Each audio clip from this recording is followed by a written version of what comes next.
Le cœur du village, c'est l'histoire d'une incroyable aventure humaine. Tout un village qui se mobilise avec un objectif commun. Au départ, un bâtiment du patrimoine local laissé à l'abandon. Les villageois voudraient le transformer en un lieu utile pour tous. Mais avec la crise, pas question que les seuls fonds publics financent tous les travaux. C'est la solidarité de tout le village qui va permettre à ce rêve de devenir réalité. Pour s'investir, les bénévoles ont deux possibilités. Soit aider au chantier, soit participer à une chorale.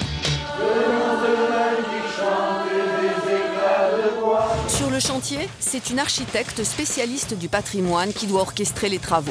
Il y a une histoire du bâtiment, il y a votre histoire et il va falloir conjuguer les deux. Elle pourra compter sur l'énergie des bénévoles. Et en maçonnerie... J'ai tout faire. Agriculteurs, retraités, commerçants, lycéens, ils vont tous prendre sur leur temps libre pour mener à bien les travaux. Je me dévoue à prendre ce petit chantier de peinture.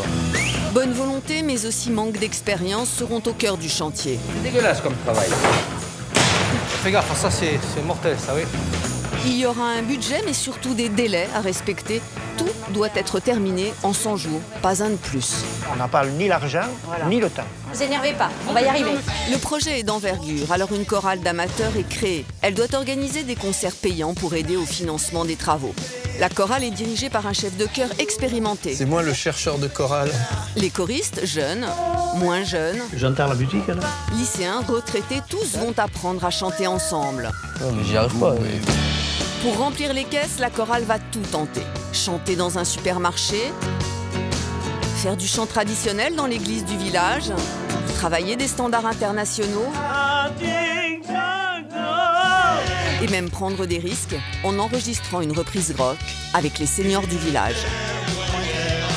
Pour progresser, ces choristes amateurs vont travailler avec des professionnels reconnus. Une coach vocale va les bousculer. Pour attaquer avec précision, il faut avoir soulevé, ouvert, poussé, posé. Voilà. Comme si vous étiez aux toilettes et que vous aviez des problèmes de ce côté-là. Une virtuose du chant traditionnel va s'impliquer dans le projet. Et une star de la chanson française va venir travailler avec les choristes. Épaule contre épaule, nous vivrons l'essentiel.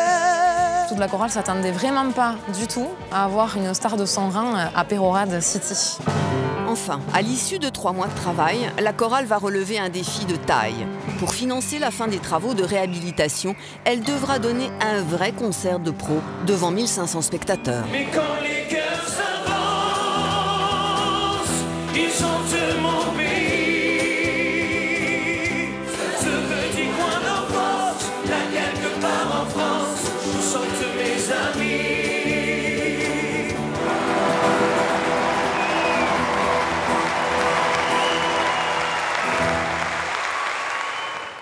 Pendant ces 3 mois, les villageois vont vivre des choses inoubliables. Des personnalités vont se révéler. Qu'est-ce que tu fais dans la vie? J'étais fonctionnaire de police. Et elle m'a dit, si tu te décharges de cette carapace, tu verras que tout ira très bien pour toi. Certains vont surmonter la maladie. Par le chant, j'oublie ce problème. C'est une très bonne thérapie. Des adolescents, mal dans leur peau, vont trouver leur place. Je me suis senti accueilli, hein. Ils arrivent comme ça, tout le monde me prend dans ses bras. Mais surtout, la chorale va permettre à beaucoup de prendre confiance en eux. Une chose est sûre, bien au-delà d'une histoire de chorale et de chantier, le cœur du village raconte une belle aventure de solidarité. Et on sera fiers de dire que tous on a mis la main à la pâte. Je suis content de vous connaître, vraiment. Je suis fier de ce qu'on a fait ensemble. Merci pour tout, fiston. Merci.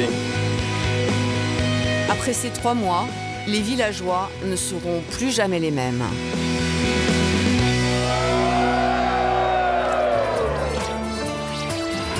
Un feuilleton documentaire de 6 fois 52 minutes avec dans les rôles principaux un restaurateur, un agriculteur, une mère de famille, un lycéen et une expert comptable.